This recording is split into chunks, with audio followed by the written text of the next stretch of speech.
The shooting range on Deck 47 of the Vortex Citadel was a masterpiece of Imperial engineering. Atmosphere neutral, windless, gravity adjusted for 17 dominant species. Targets ranged from holographic to dense alloy. Nothing was left to chance. It was, according to Commander Nezel of the Insectoid Strategium, the purest measure of soldierly excellence in the known galaxy. So when a human was invited to participate, the laughter came naturally. They didn't even try to hide it. "She's holding that thing like it's a broomstick," murmured Varkosh, the reptilian weapons officer, leaning back on his tail. His scaled lips peeled into a grin. "Do humans still sweep dirt from their dwellings?" Across the glass partition, Staff Sergeant Maria Reyes adjusted the strap of her sling and said nothing. She blinked calmly, sipped from a dented thermos, and squinted toward the simulated canyon zone. Her uniform was regulation, barely. Her boots were scuffed, one glove leather, one fingerless wool. There was a scar above her eyebrow, faint, like a memory of fire. "She's not even cyber-augmented," scoffed Ox, the feline marksman from the Drasclaw clan. "This is cruelty. Shall I call the medic ahead of time?" Nezel waved a chittering limb, silencing the snickering. "Let her try. It will be good for morale. She'll miss by a parsec, the crew will laugh, and the myth of human martial superiority will collapse like their economy."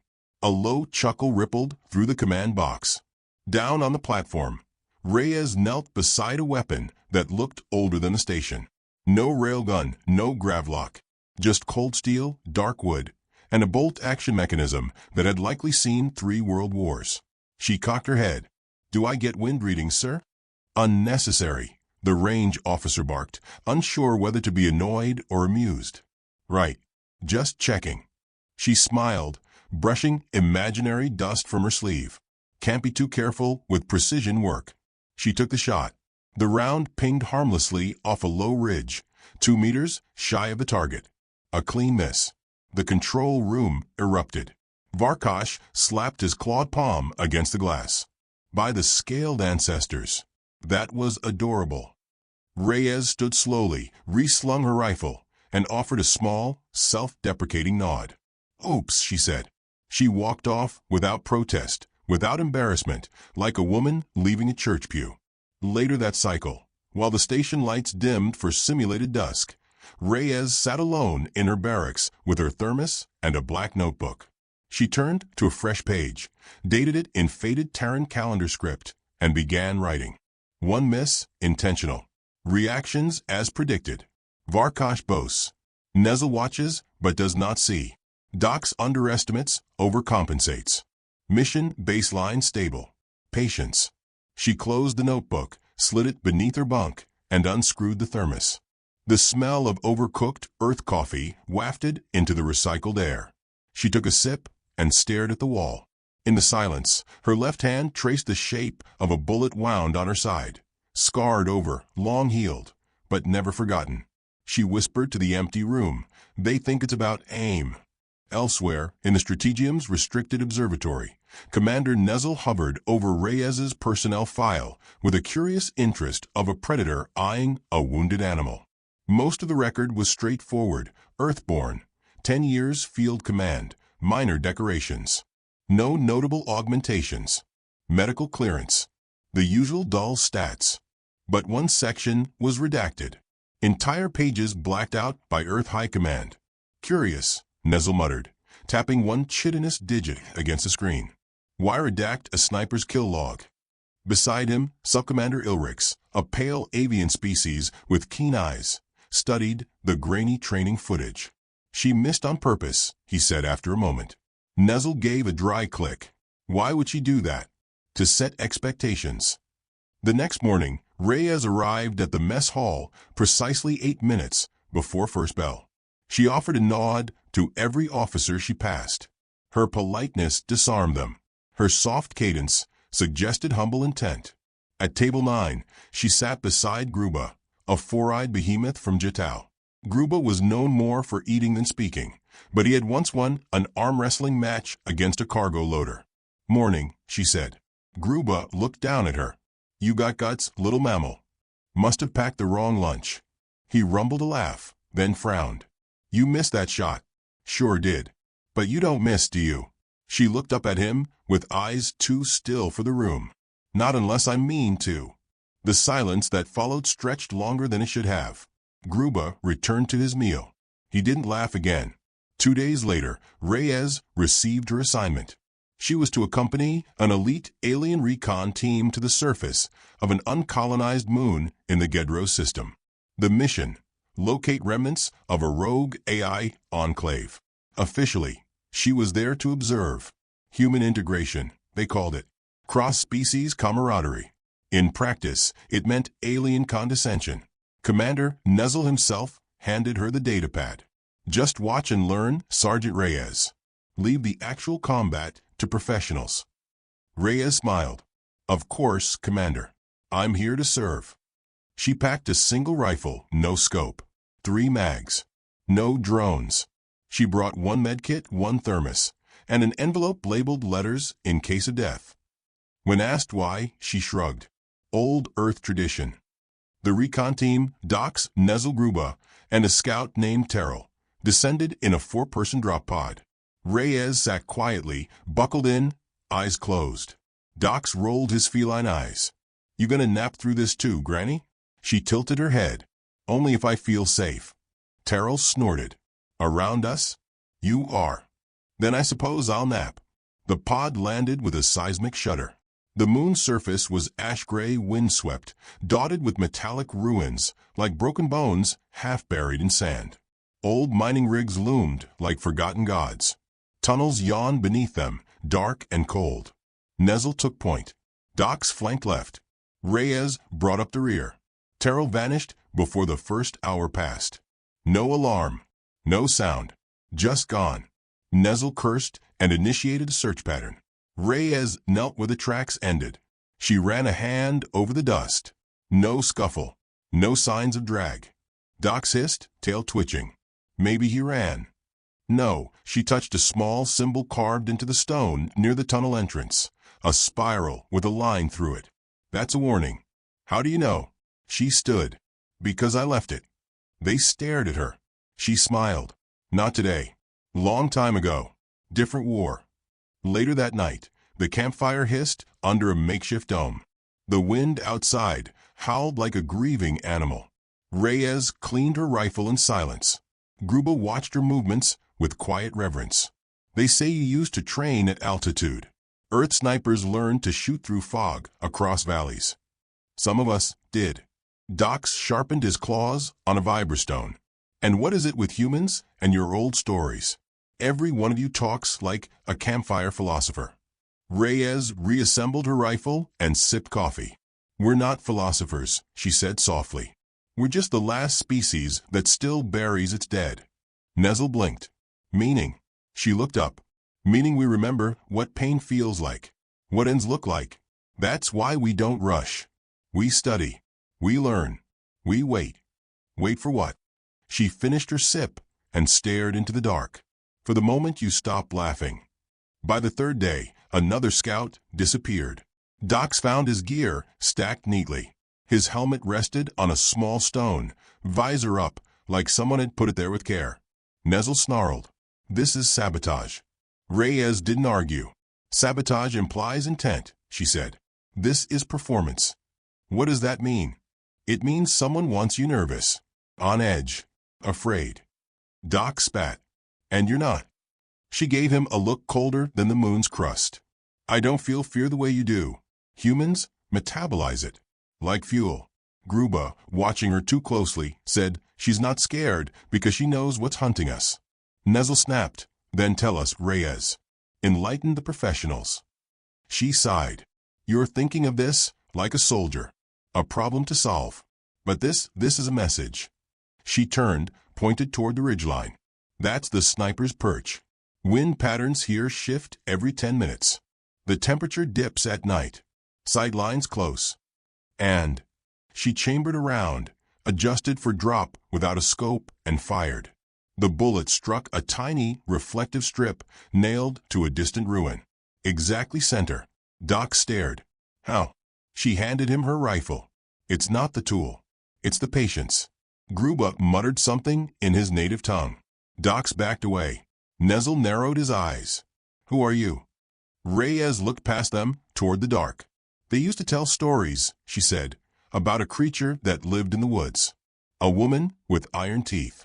A house on chicken legs. Children vanished. Soldiers never returned. She smiled faintly. My people called her Baba Yaga. Docs laughed. You think you're a fairy tale? She looked at him, then really looked, and the smile faded. No, she said. I think fairy tales were just ways of remembering what we used to be. A long silence followed. No one laughed. The wind outside screamed. And somewhere, in the dark, someone began humming an earth lullaby. By the 5th day, on Gedro's moon, paranoia wasn't a whisper anymore. It was breathing in their ears. The air was too still. The cold came in gusts, like exhalations from something ancient. And the tunnels, they had started closing behind them. Not mechanically, not with fanfare. Just sealed. As if the ruins themselves were narrowing the path, forcing the team deeper. Gruba said little. His shoulders hunched unnaturally, his breathing shallow, as if he were trying not to disturb something. Nezel paced, antennae twitching too often, and muttered about recon drones that never returned. Docs had begun sharpening his claws obsessively, the rasping sound like insect legs against bone. Only Reyes seemed untouched, unhurried.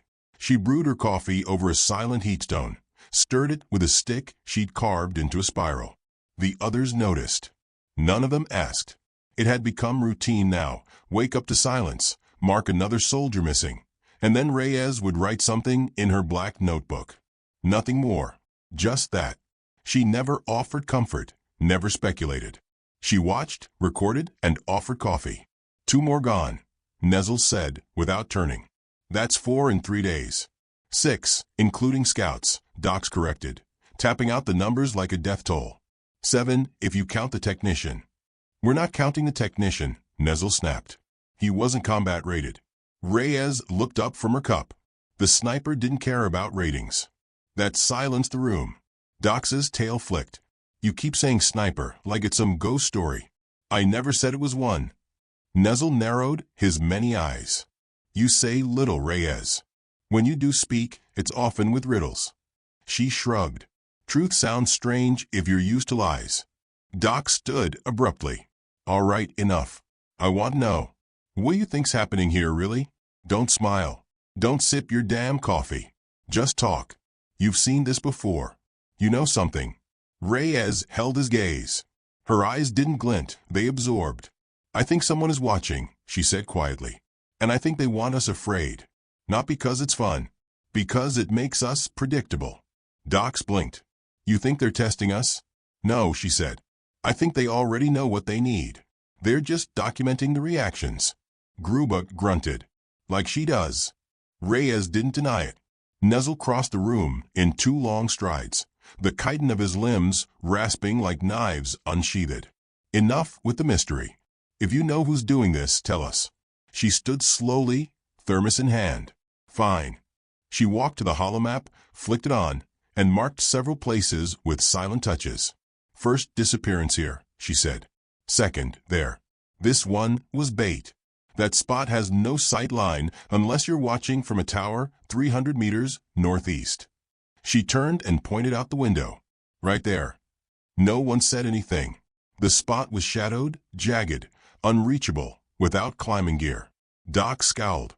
That's not a sniper nest. That's a death trap. For you, maybe. Gruba's voice was a gravel rumble.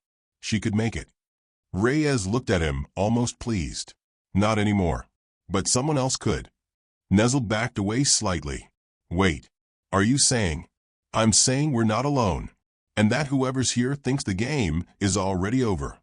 Outside something howled. Not wind. Not machine. Something that waited. The team moved deeper into the ruins, because retreat was impossible. The drop pod's beacon had gone dark. Their link to the command station was only static. Reyes didn't seem surprised. They set up camp in the hollow of a shattered refinery, its spires broken and pockmarked like war graves. Metal echoed under their boots. Strange glyphs pulsed faintly on the walls, lighting up like nerves each time someone passed. Docs suggested rest. Reyes volunteered for watch. I don't sleep much, she said. Waste of hours, really. Human thing. Nezel asked, biting off the edge of civility. Reyes offered a smile. Survivor thing. They lay down. Reyes sat by the entrance, rifle across her lap, and stared into the dark. The stars did not shine here, and for once she looked not at the sky, but at the shadows that moved without wind. She whispered to them, just 2 words. I'm ready. The next morning, Nezel was gone. No trace. Not even his scent. Gruba refused to leave the camp. Something's watching, he said. I feel it under my skin. Reyes nodded. That's your instincts. You should listen. Dox growled. I am listening. But you're the only one not scared. I am scared, Reyes said softly. Just not the same way. How then? She hesitated. I'm scared of what happens if they underestimate us again. Dox stared at her, puzzled. You mean who? The enemy. Reyes stood. No. I mean us. She adjusted her rifle, checked the rounds. All clean. No blood. No dust. She took out her notebook and flipped back to earlier entries. Phase 2. Emotional destabilization successful. Test group exhibiting classic signs of fractured command structure, prey panic, dominance inversion. Subject Dox nearing break threshold. She tapped the page once, then tore it out and fed it to the fire. Dox rose slowly. You're not just observing. I never was. Then what are you? She looked at him then, not politely, not passively. Insurance. His claws slid out reflexively. What does that mean? It means you were never in control. This mission, this moon, this team, it was bait. A field test. For you. For me. For your species, she said. He lunged. She didn't flinch. Gruba caught him mid-strike. Threw him across the camp with a grunt that shook the ground. I believe her, the giant said. Dox wheezed, crumpled near the wall. She's lying. No, Reyes said, stepping over him. I'm not. Gruba nodded once, like something ancient inside him agreed. He sat down and stared into the fire. Tell me. She crouched beside the flames, not touching them, but close enough that her eyes caught the glow. This wasn't about the AI cult, she said. They were neutralized 3 cycles ago. The Empire didn't want a report. They wanted a reaction. She pointed at Dox. A species that thinks itself the apex. Arrogant. Sharp. But shallow. Then she pointed to Gruba. Another that feels deeply. Slow to move, but unshakable once decided. And me. Reyes tilted her head. You already know what we are. Dox pushed himself up. Manipulative? Untrustworthy. Strategic. Patient. Adaptable. She took a long breath. You saw a woman with a bolt-action rifle and thought weak. You saw kindness and assumed ignorance. But humanity didn't rise because of brute strength. We didn't conquer by being fair. She stood and stepped into the shadow of the tunnel. We survived by hiding monsters under manners. The fire flared briefly, as if in agreement. They moved out. Dox, sullen and silent. Gruba, watchful. Reyes, leading without asking. The tunnels narrowed again. The glyphs brightened. Each step echoed with something more than footfalls. Memories, maybe. Old grief. Reyes paused and knelt. There, etched into the wall in fresh marks, was the same spiral with a line symbol. Dox squinted. That wasn't there before. No, Reyes said. It wasn't. What does it mean? She rose, brushing dust from her knees. It means someone's watching the watchers. They reached a chamber unlike the others, circular, domed, with walls layered in strange mirrors. They didn't reflect the team's shapes. They showed other scenes. Cities on fire, planets abandoned, ships drifting, full of corpses. Reyes ignored them. Gruba knelt. This place, it's like a grave. More like a message, she said. Someone wanted us to see what happens when arrogance goes unchecked. Dox shook his head. Why you, though? Why send you here? She met his eyes. Because I know how to watch them back. She pointed to the mirrors. One showed Reyes, much younger, in a snowfield, lining up a shot. Another showed her covered in blood, cradling a child. Dox flinched. How is that? These aren't memories, she said. They're possibilities. This moon reacts to intent. It studies character. You've been here before. Yes, she whispered. Before you even knew this place existed. Behind them, something moved. Not a shadow. A presence. The sniper had returned. Not flesh. Not tech. Just the idea of death in motion. Doc screamed. Gruba stepped forward. Reyes raised her hand. No. Let it come. The thing stepped into the chamber. No face. Just armor shaped like questions. Docs fired. Useless. Gruba readied his hammer. Reyes stepped forward unarmed. I'm not afraid, she said. The thing paused. Because I remember you. The presence hesitated. You were the test. The trap. The truth. Then, with calm that did not belong to mortals, Reyes took a deep breath and said, I pass. The mirrors shattered. The figure vanished. Silence. Then laughter. From nowhere. From everywhere. Not cruel. Not mocking. Approval. Outside the ruin, the sky was clear for the first time. Stars blinked in welcome. Dox was still shaking. Gruba knelt beside him. You saw it. I don't know what I saw. Reyes sat nearby, notebook on her lap. I saw you, she said. I saw fear. But you didn't run. Dox looked at her. Was it real? Yes, she said. And no. Real enough to kill. Imagined enough to teach. What did it want? To know if we were worthy. Of what? Reyes closed the notebook. Of what comes next. She turned to Gruba. You pass too. He nodded, solemn. And me? Dox asked, barely above a whisper. That depends. On what? She smiled. On whether you learn from it. They started the long walk back to the pod. Communications were still down. It didn't matter. The point wasn't to call for help. It was to see who came back. As they walked, Reyes tilted her head to the wind. Somewhere in the static between stars, she heard the others. Not voices. Echoes. Phase 2 complete. Subject stability confirmed. Extraction window open. She whispered into the dark. Let them think they survived on their own. The wind answered, warm and waiting. Behind them, the ruins folded closed. The mirrors regrew. And the sniper waited again. The message arrived at Central Command on the Arco Spire without signature, timestamp, or traceable origin. It was a 6-second clip, grainy low resolution, apparently captured on a damaged drone. No metadata. No context. In the footage, Staff Sergeant Maria Reyes stood alone in the ruins of Gedro's moon, surrounded by smoke and shattered machinery. A sniper rifle rested casually over her shoulder. At her feet, the remains of 3 AI constructs smoldered, each precisely dismantled, sparing no part for salvage. The audio was barely a whisper. I pass, she said. Then she turned and walked out of frame. That was all. The clip repeated itself across 1,000 data terminals within minutes. It showed up in encrypted streams, in backdoor diplomat channels, even in Empire military servers, thought immune to civilian intrusion. Each time, it ended the same way. Black screen. Then a single phrase, translated into every known language. The Baba Yaga walks again. To most of the Galactic Empire, it was a curiosity, a myth, an anomaly, another human cultural artifact misunderstood, perhaps even fabricated.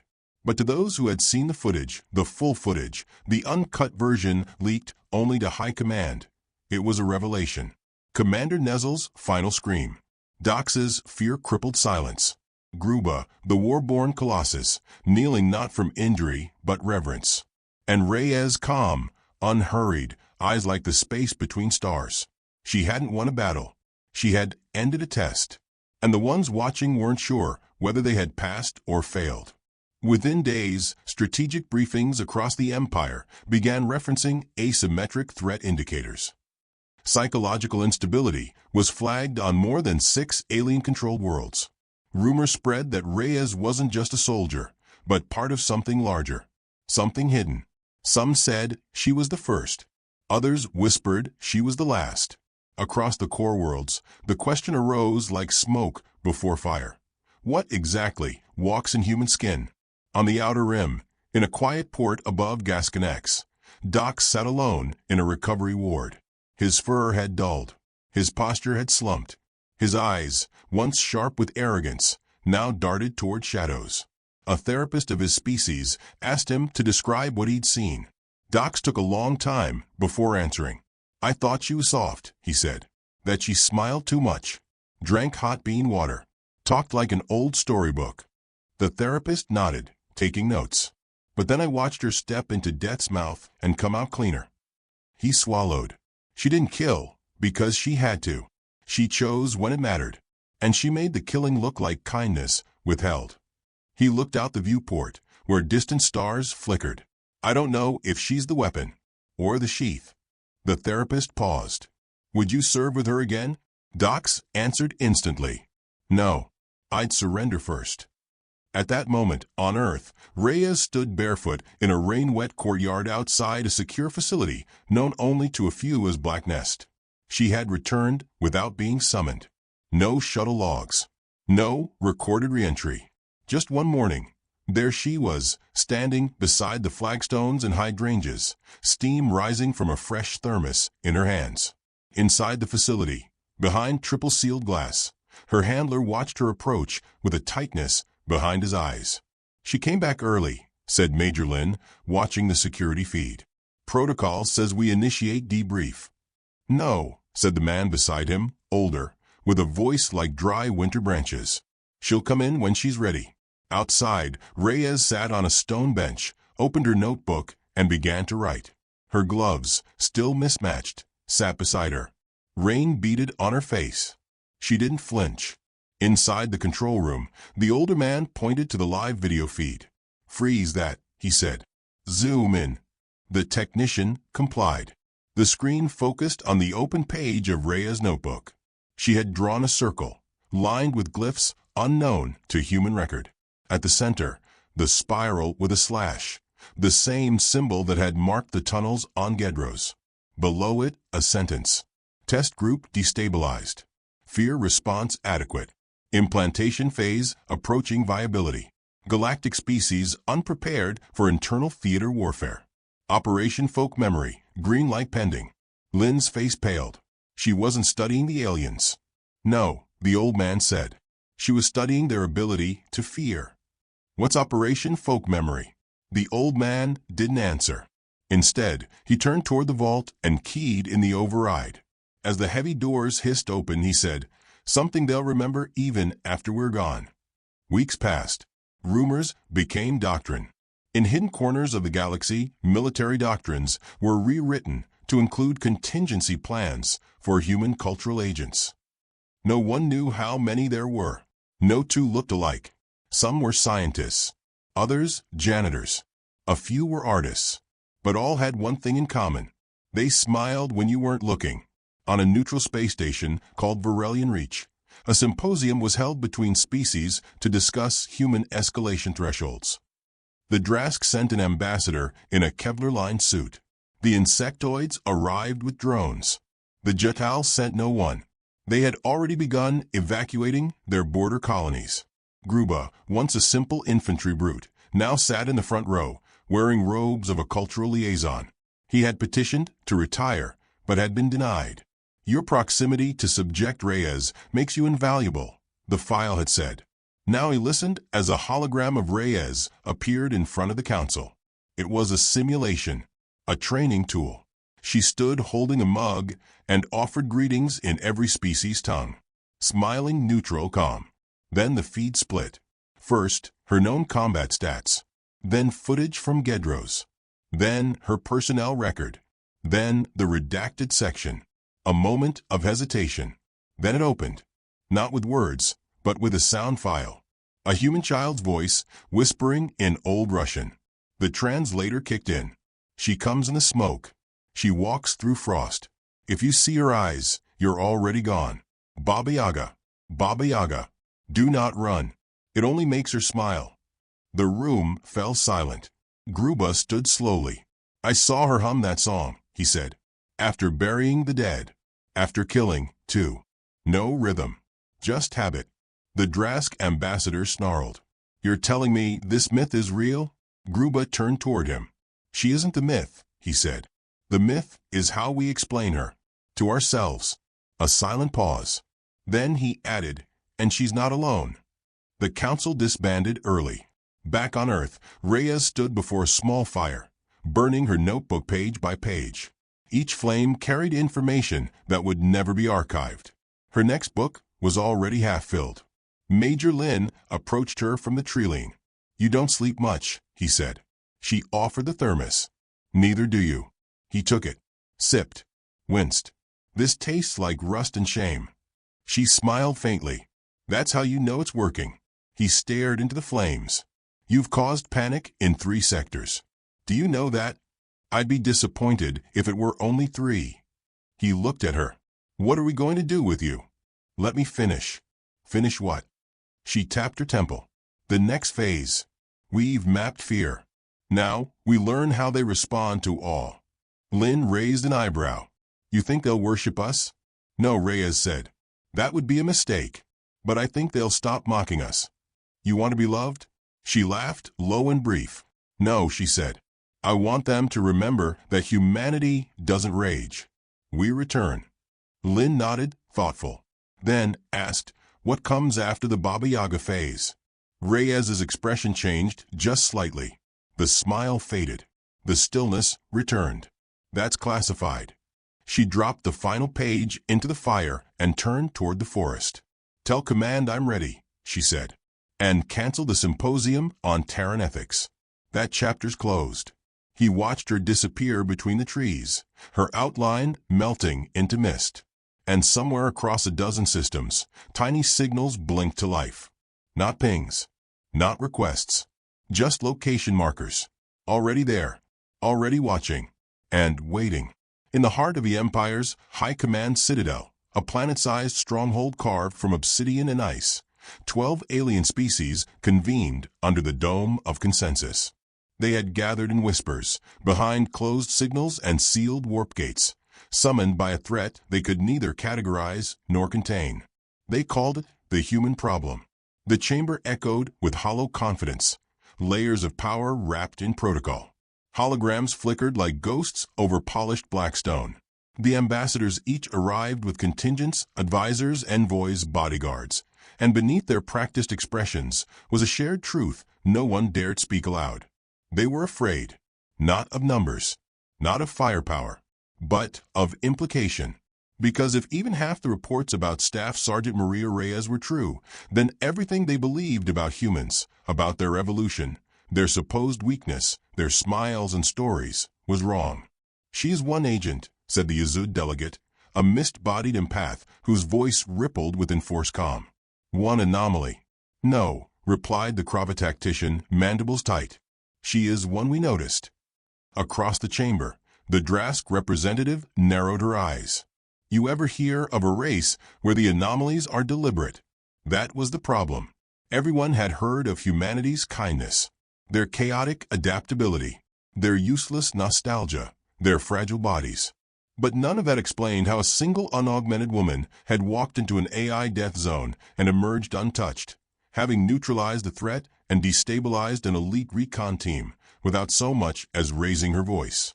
Or why the species who underestimated her most were now suffering unrelated incidents on their own colonies. Resource disruptions, communication blackouts, sudden strikes from unknown entities with tactical patterns suspiciously Terran. Someone had to answer for that. And so, for the first time in galactic history, humanity was summoned, not invited, summoned, to stand before the tribunal of order. They expected a diplomat, a general, a human politician with glowing eyes and augmented limbs, and a cadre of advisors.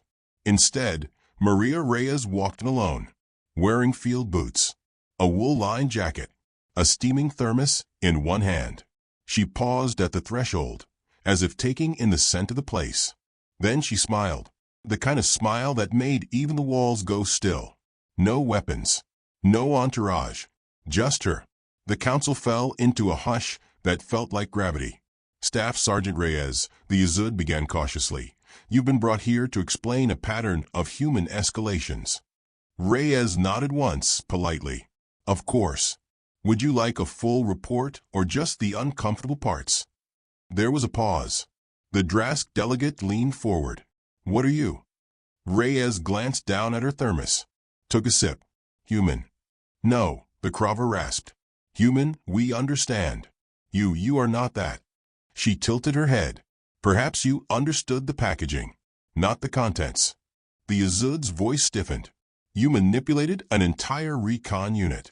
You initiated something that has now infected over a dozen galactic systems. Do you deny this? No, Reyes said. But I do question your word choice. Which word? Infected, she said, tone still warm. You assume this is a disease, a corruption. But what if it's adaptation? The council bristled. Docs, seated among the audience, rehabilitated but still scarred, stood abruptly. She's playing with you, like she played with us. Reyes glanced at him. You're still alive, Docs. I gave you that. He flinched. She's threatening you, the Krava snapped. Even now. Reyes turned her attention fully to the chamber, her voice never rising. I haven't made a single threat. You're projecting. Then explain, said the Azud. Explain why dozens of your kind have appeared on our border planets. Why they smile too easily. Why our AI networks shut down the moment they enter a room. Reyes sat down, uninvited, crossed her legs. Her boots scuffed the polished floor like it meant nothing. We came peacefully. Always have. You mocked our frailty, our short lives, our sentimentality. But all that was camouflage. She took another sip. The silence was cathedral deep. We don't need superior weapons. We don't even need numbers. We just need you to stop looking. Looking at what? Us. As prey. The Drask ambassador slammed her fist on the table. This is coercion. A psychological campaign of fear. Reyes smiled again. Now you're learning. The chamber broke into overlapping voices. Demands. Accusations. Stratagems. Reyes let it churn for a minute. Then she stood, pulled a small device from her coat. A sphere. No lights.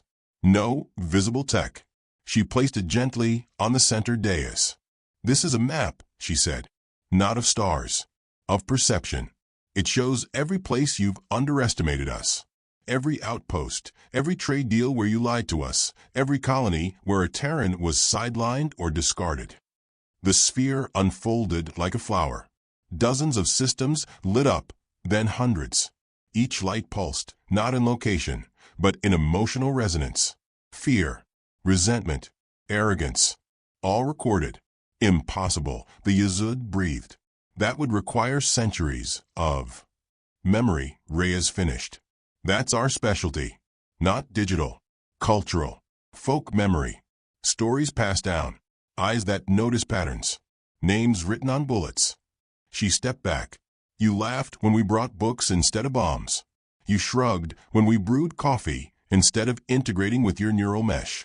You thought our kindness meant we lacked claws. She took one long breath. You were wrong. The lights pulsed once more, then extinguished. The room fell into stillness. What do you want? The Krava asked finally, voice brittle. Reyes looked at him, and for the first time, her smile faded. We want you to understand. Understand what? She leaned forward, voice soft as frost. That humanity never stopped being dangerous. We just learned how to wait. Across the galaxy, at that precise moment, the other humans moved. Not as soldiers. As caretakers. Listeners. Janitors. Artists. Doctors. Each one in position. Each one unseen until they weren't. At a refinery on Gelios 3, a Terran botanist closed a locker and locked the gate to the main reactor. At a luxury moonport, a human masseuse gently removed a data chip from a diplomat's spine.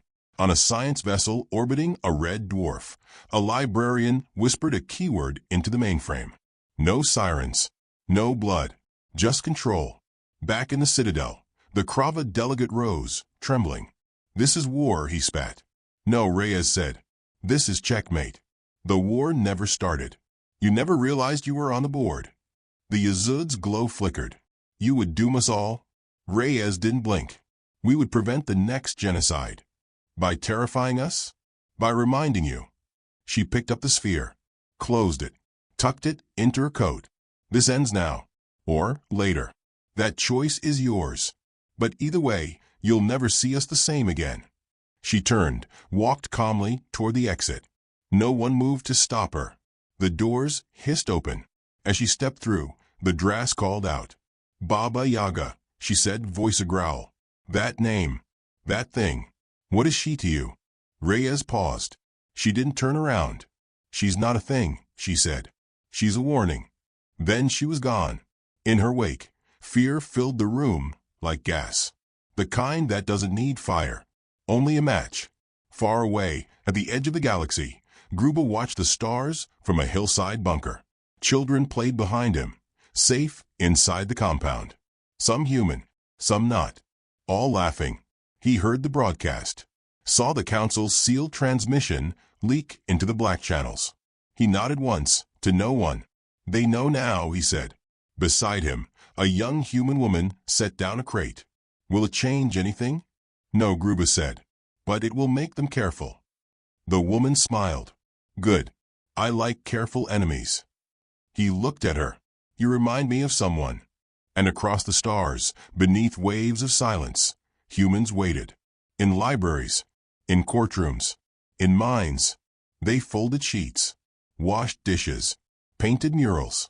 And they remembered. Because this was not a war of steel. It was a war of stories. And humanity had mastered both.